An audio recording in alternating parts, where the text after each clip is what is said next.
ఈ ఆస్తి అంతా చూస్తుంటే నీకేమనిపిస్తుంది? ఏమనిపిస్తుంది? ఇన్నాళ్ళు మీ ఇంట్లో మంచానికి పట్టిన నల్లుల్లా పడున్నాం. దాని బదులు ఇంటి గోడలకి బల్లుల్లా అతుక్కుపోతే ఎంత బాగుండేదో. అప్పుడు ఎలా ఉన్నా ఇప్పుడు ఈ బంగారు పంత్రంలోకి వచ్చేసాంగా. ఏమండి, ఇక్కడున్న ఒక్కొక్క వస్తువు మెల్లగా మన ఇంటికి చేరిస్తే ఎంత బాగుంటుందో. మన ఇద్దరం సరిగ్గా అమావాస్య నాడు పుట్టుంటామే. అందుకే ఇట్లాంటి గొప్ప గొప్ప ఐడియాలు వస్తున్నాయి. దాచేయి దాచేయి దాచేయి. ఎవరా నువ్వు? నేను మా నాన్న కోసం వచ్చాను. అవును, నేను గొట్టంగానని వీడికిలా తెలిసింది?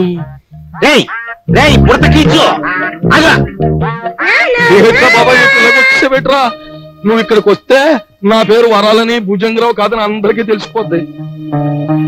మరప్పుడు చిల్లరలకు వస్తుంది.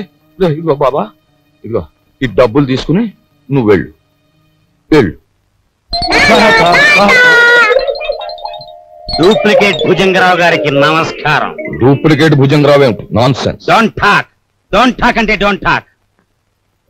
తారు డబ్బాలో ముంచిన కుక్క పిల్లలా ఉన్న ఈ కర్రి నా కొడుకు, నీ కొడుకు, అవునా కాదా? ఈ ఇనపెట్లో ఉన్న డబ్బంతా కాజేయాలని వచ్చావు, అవునా కాదా? మీరు విన్నది నిజమే. ఏదో పిల్లలు గలవండి, కావాలంటే ఆనావాట ఇచ్చుకుంటాను. ఆనావాటనా? కొట్టానంటే కొత్తిమీర చట్నీ అయిపోతుంది నీ మోఖం. హలో, నన్ను ఇక్కడికి పంపించిన మా బాసు నాకు ₹10 వాటా ఇస్తా అన్నాడు. కావాలంటే నా వాటాలో 50-50 పావల వాటా ఇచ్చేస్తాను. చింతామణి ఏం ఓకేనా? గత్యంతరం లేదు. ఓకే మరి. ఓకే, ఒప్పుకుంటున్నాం. తెరో ఎనపెడతారో. ఎనపెట్టా? దీని 3 నంబర్ల కాంబినేషన్ ఫిట్టింగ్ ఎట్టాడు ఆ భుజంగరావు గారు. సరే, ఆ నెంబర్ల ఫిట్టింగ్ ఏదో నేను వారం రోజుల్లో తేల్చేస్తాను, నువ్వు వెళ్ళు. తేల్చుకుందరు గాని కానీ రేపు పొద్దుట ఇంట్లో ఉన్న నౌకర్లందరికీ జీతాలు ఇవ్వకపోతే ఇదిగో ఇది మన బండారం ఓపెనింగ్ చేసేస్తుంది. అది గాన జరిగింది అంటే దిమ్మ తిరిగిపోయి బొమ్మ కనిపించేస్తుంది. ఇప్పుడు ఏం చేయటం? ఈ గన్నం గడిచి బయట పడాలి అంటే ఇవిడ ఒంటి మీద ఉన్న నగలన్నీ రేపు అమ్మేసి ఇంట్లో ఉన్న నౌకర్లందరికీ ముందు జీతాలు ఇచ్చే. నా నగల నేను విను. పర్వాలేదులేదే, ఈ గన్నం కాస్త గడిచిపోతే ఆ తర్వాత మనకి లక్షలకి లక్షలు వస్తాయి. నీ దగ్గర ఉన్న నగలన్నీ ఇచ్చేయి. సరే, నేను మెల్లిగా ఒక్కోటి ఒలుచుకొచ్చి మీకు ఇస్తాను.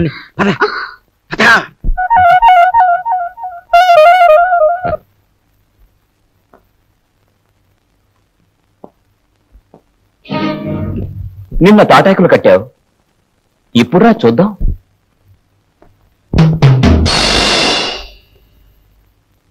ఇక్కడ కొట్టుకుంటే అమ్మ వాళ్ళు తెలుస్తుంది, కంగారు పడతారు, బయటికి పోతారు.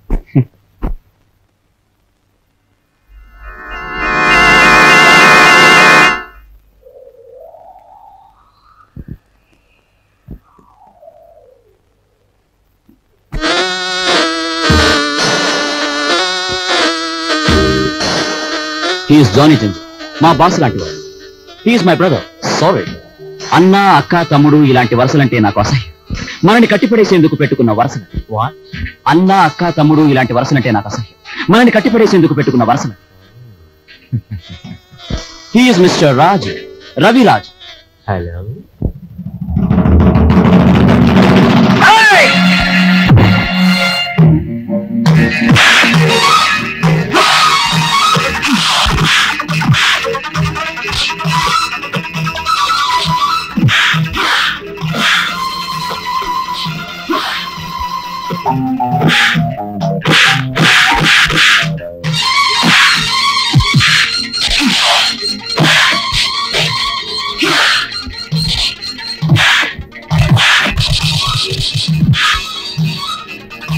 ఏమిటి జింజర్బాయ్, మన వాళ్ళలా దెబ్బలు తింటున్నారు?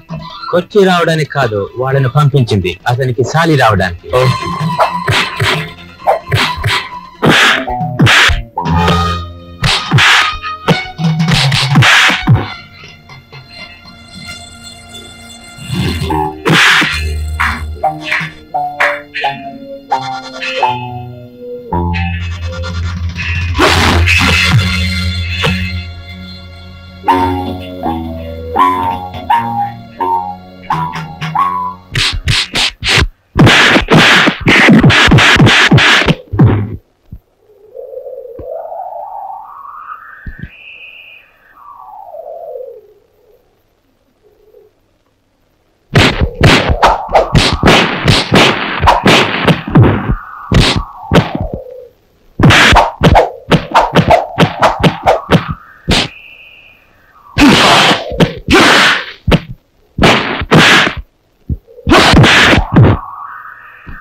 ఓ దున్నపోతుల బండి మాట్లాడుకుని వీళ్ళందరినీ హాస్పిటల్ తీసుకెళ్ళారు. ఖర్చు కొంచెం.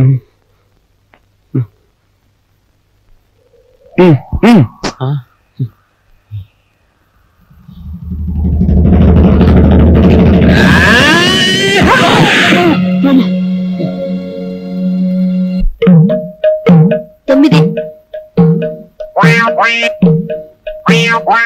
7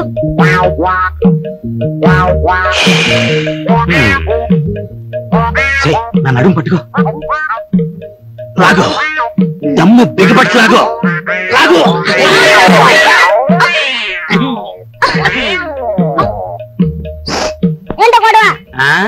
మేమిద్దరం చెడుగుడు ఆడుకుంటున్నాం రా పిల్ల నా కొడక. పడక పడక.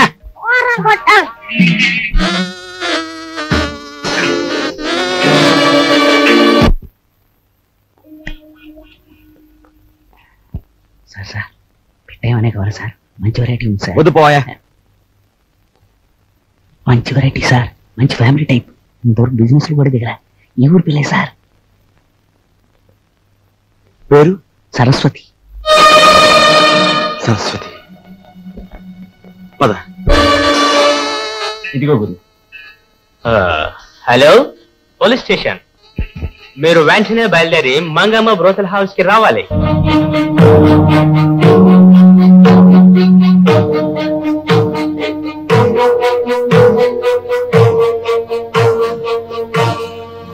ఈ ఊరు పిల్లన్నావే, ఆ అమ్మాయి ఏది?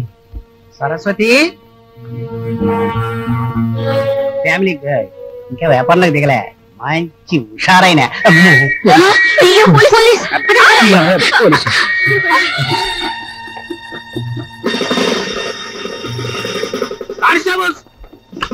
ఏనైనా పిల్ల కావాల్సి వచ్చిందా సార్? నేను అలాంటి సాని కొంపకొచ్చి సహస్రనామత్యం చేస్తున్నానంటావా? పేరెక్కో వెళ్ళా. ఆగు, కానిస్టేబుల్స్ రాని.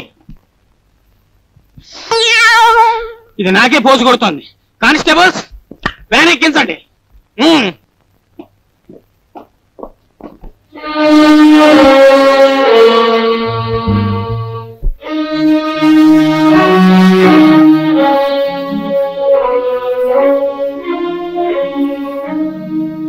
బాబు,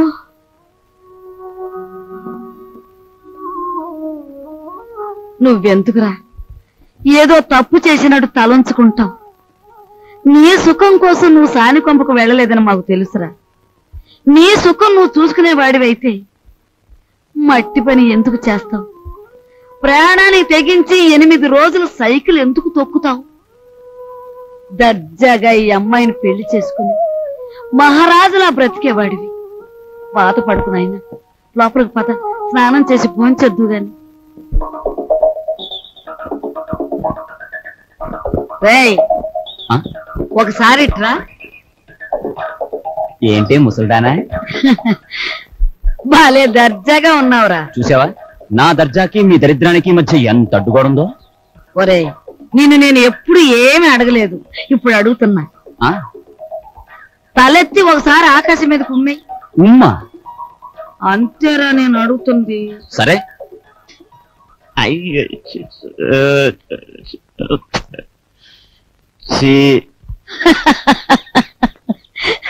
ఒరే, ఆకాశం మీద ఉమ్మేయడానికి ప్రయత్నిస్తే అది ఆకాశం మీద పడదు సరికదా, తిరిగి వచ్చి నీ ముఖానే పడుతుందని తెలుసుకో.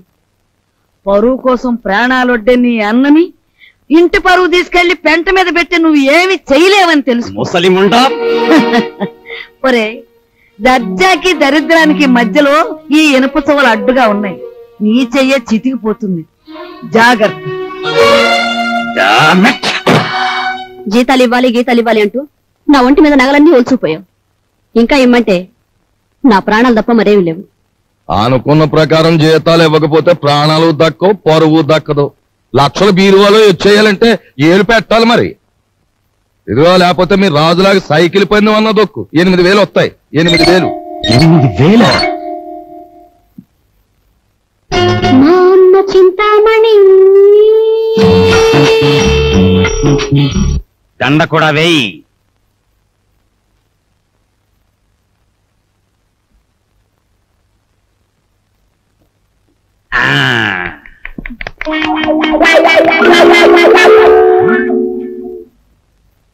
ఏమండి జనం ఎవరు లేరండి. గొప్ప గొప్ప సినిమాలు మెల్లిమెల్లిగా పికప్ అవుతాయి, ముందు జనం రారు. మనకి అంతే. నీకెందుకు, నేను తొక్కుతాగా.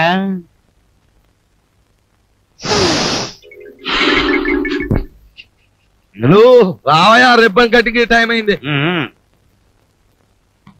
రే రికార్డు పెట్టా. జయము నిశ్చయమురా భయము లేదురా, దంకు గొంకు లేక ముందు సాగి కొమ్మురా.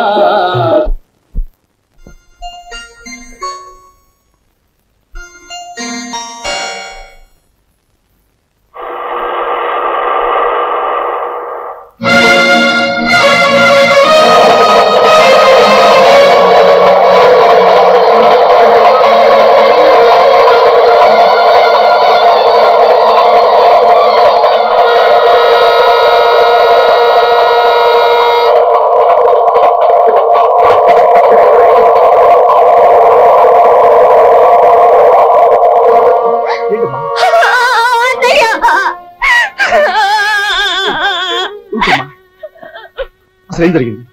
ఇన్నాళ్ళు ఎక్కడున్నావు?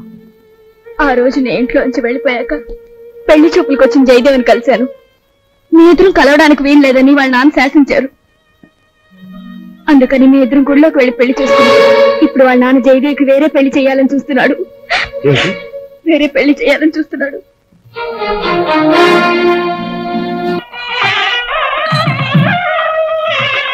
రండి బాబు గారు. పెళ్లి కూతురు తండ్రినే ఉండి పోలీసు డ్రెస్ లో వచ్చినందుకు క్షమించాలి. నా కూతురు పెళ్లి అయినా నేను డ్యూటీ నుంచి రిలాక్స్ కాను. నేరస్తుని పట్టుకోవడంలో నేను ఇప్పుడు ఎవరు రెడీ బ్యాటరీ లాంటి వాడిని దేశానికి తెలియాలి. That's why this dress. ఏ డ్రెస్ లో ఉన్నా మీరు నా కాబోయే వియ్యంకులు, అది నా సంతోషం.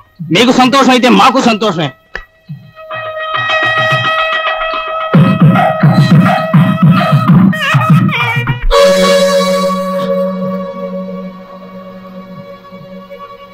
మీ అందరి చేతిలో విసులుకరలో ఒకసారి చూపించండి. బాగారు ఈ యొక్క దగాకోరు, వీడిని నమ్మద్దు. ఏవో దొంగ ఫోటోలు వచ్చేసి నన్ను అల్లరి చెయ్యాలని. బాబు, మీలాంటి వాళ్ళందరూ చేరి వాడిని దగాకోరుగాను దగులు బాజీగాను తయారు చేస్తున్నారు. వాడు దగాకోరే, మరి ఇదేదో మోసం బావగారు. మా అబ్బాయి ఇంతవరకు ఎవరిని పెళ్లే చేసుకోలేదు. అసలు ఈ అమ్మాయి ఎవరో మాకు తెలియదు బావగారు. సరస్వతి, మేము దయసాక్షిగా పెళ్లి చేసుకున్నామండి.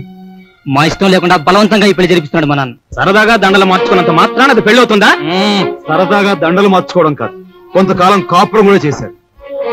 కాపురం చేస్తున్న భార్యాభర్తలను విడదీసి వాళ్ళకి మరో పెళ్లి చేయడం నేరం. దానికి ఈ క్షణంలో మిమ్మల్ని అరెస్ట్ చేయగలరు, తెలుసా? అది కాదు బావగారు. మీరు పెళ్లి కొడుకు తండ్రిగా ఇక్కడ ఉండాలి అనుకుంటే వీళ్ళిద్దరికీ పెళ్లి జరిపించండి, లేదా మిమ్మల్ని జైలుకి పంపించాల్సి వస్తుంది. అమ్మాయి, మీరిద్దరు వెళ్ళి పేటల మీద కూర్చోండి.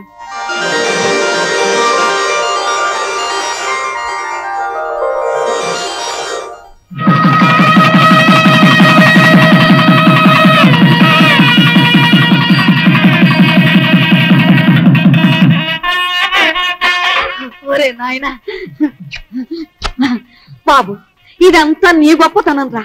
మన వంశ గౌరవాన్ని నిలబెట్టావురా బాబు. మీ అభిమానానికి కృతజ్ఞుని. నా డ్యూటీ మాత్రం నేను చేశాను. నువ్వెంత మంచివాడు బాబు.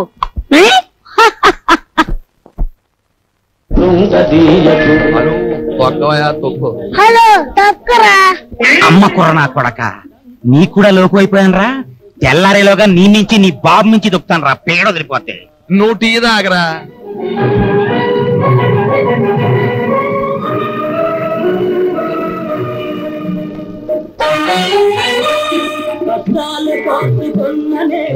సావిత్రి, నీ మొగుడికి నిద్రమత్తు పోయి హుషారుగా సైకిల్ దొక్కి పందెం గెలవాలి అంటే ఒకే ఒక పద్ధతి ఉంది. నేను చెప్పినట్టు వింటావా? ఏమిటో చెప్పండి, చేస్తాను. ఏం లేదు, సాచి లెంపకే కొట్టి.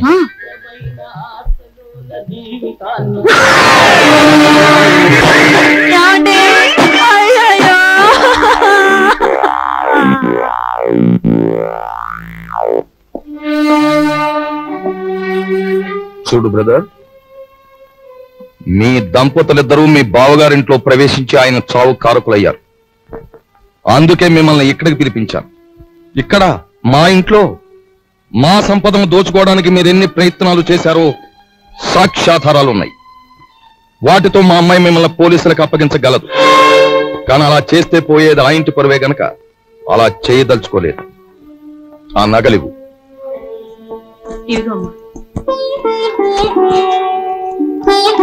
అదిగో మీ ట్రంకు పెట్టి. ఆ పెట్టెలో ఈ ఇంటికి సంబంధించిన వస్తువులు ఎన్నున్నాయో మాకు బాగా తెలుసు. ఇక నుంచే నాకు గౌరవంగా బ్రతకడం నేర్చుకోండి. అలాగే సార్, మా దారిని మేము వెళ్ళిపోతాం. బ్రతికినంత కాలం మిమ్మల్ని తలుచుకుంటూ బుద్ధిగా బతుకుతాం. మాకు సెలవిప్పించండి. వెళ్ళండి. పదవే.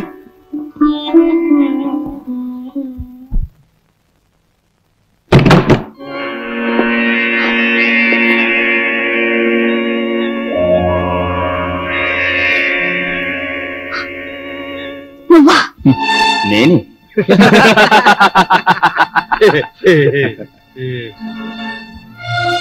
ఆయన చావు బతుకుల్లో ఉన్నారు. తెలిసిన వాడివి, నాకు సాయం చేయి. దయచేసి వెళ్ళిపో.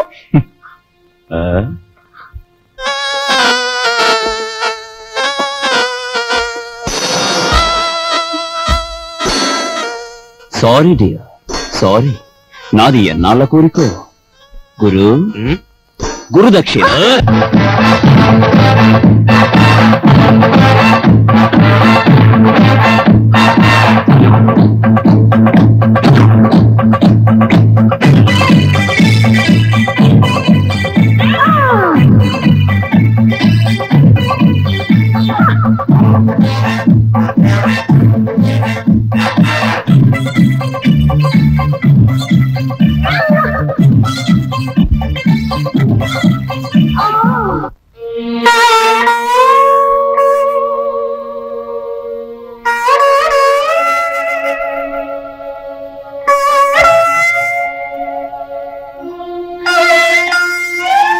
ఒక పక్క నా భర్త సావు బతుకుల్లో ఉంటే ఆ జాలి కూడా లేకుండా ప్రవర్తించాడు మీ అబ్బాయి.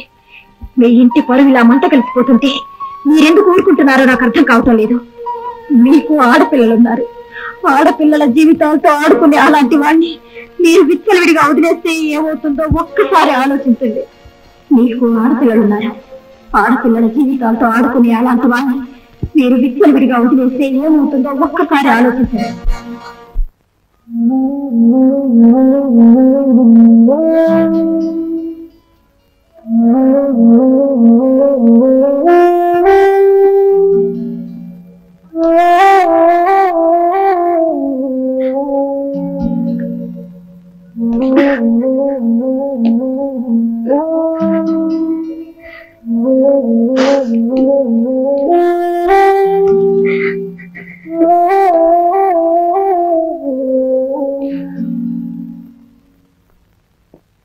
చూడమ్మా, ఈ క్యారేజ్ మా చిన్నబాబుకిచ్చి మీకు ఇష్టమని మీ అమ్మే స్వయంగా తయారు చేసింది.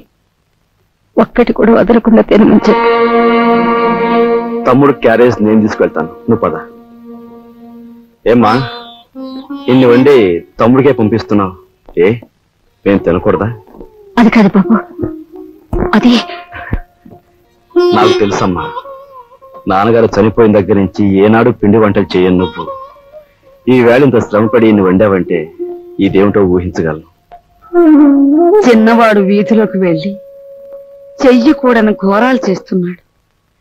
ఇంటి పరువు బజారుకి ఇడుస్తున్నాడు. అందుకని అలాంటి వాడు చచ్చినా ఒకటే బ్రతికినా ఒకటేనని మనం అనుకుంటాం.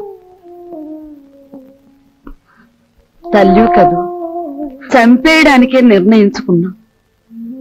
చూడు తల్లి, వాడు దుర్మార్గుడే కావచ్చు, కాని వాణ్ణి కనిపించింది మనమమ్మా.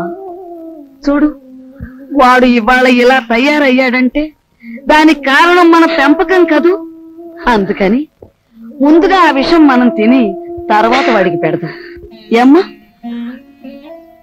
పరువే తన ప్రాణంగా భావించిన మీ అబ్బాయి లాంటి ఉత్తముడికి భారీగా బ్రతికి నేను పరమనీచుడిగా తయారైన మీ మనవుడు చేసే ఘోరాలు భరించలేక వాడిని చంపి నేను చావాలనుకున్నాను. అమ్మా, మన ఇంటి సమస్య మన చావులతో పరిష్కారం కాదు. తమ్ముని మార్చడానికి నేను ఉపాయం ఆలోచించాను. ఏమిట్రా అది? చెప్తాను. వాళ్ళు వస్తున్నారు, మీరు బయలుదేరి. జాగ్రత్త కదా.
పారిపోయిన కుర్రాడెవరు? చంపేస్తాను చెప్పు. నీతో పారిపోయిన ఆ కుర్రాడెవరు? చెప్పవే.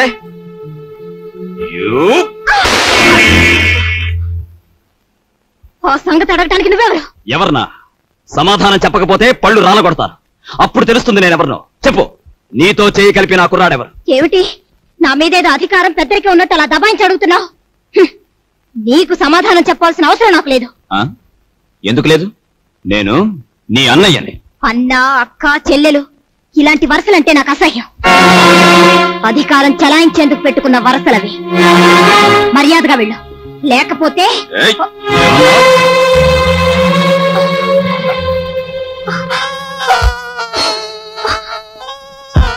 బ్రదర్ బ్రదర్ నువ్వన్న మాటలే నీ చెల్లెలు అంటోంది. గ్రేట్. వదిలే అమ్మ, వదిలే.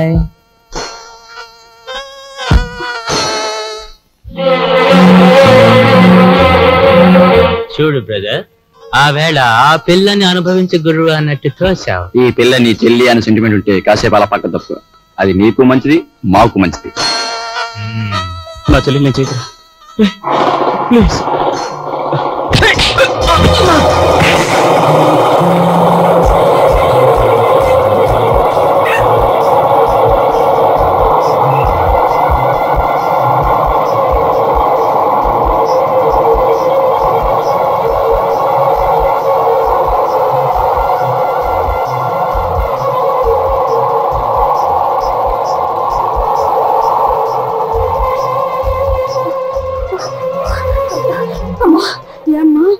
ఒరే బాబు, వాళ్ళు అసలే దుర్మార్గులరా.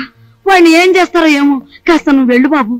నాయనమ్మ, వేడిగా ఉన్నప్పుడు బొగ్గును పట్టుకుంటే చేయి కాలుతుంది, ఆరిపోయాక పట్టుకుంటే మసి అవుతుంది. అలాగే ఆ దుర్మార్గులతో స్నేహమైన శత్రుత్వమైన ఎంత ప్రమాదకరమో వాడికి అర్థం కావాలి.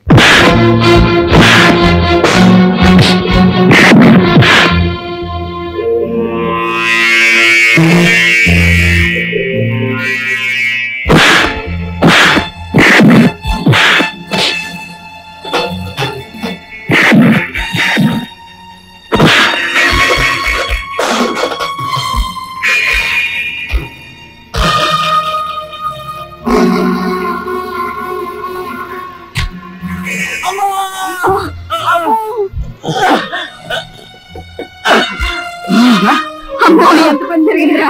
హరే కృష్ణ బాబు.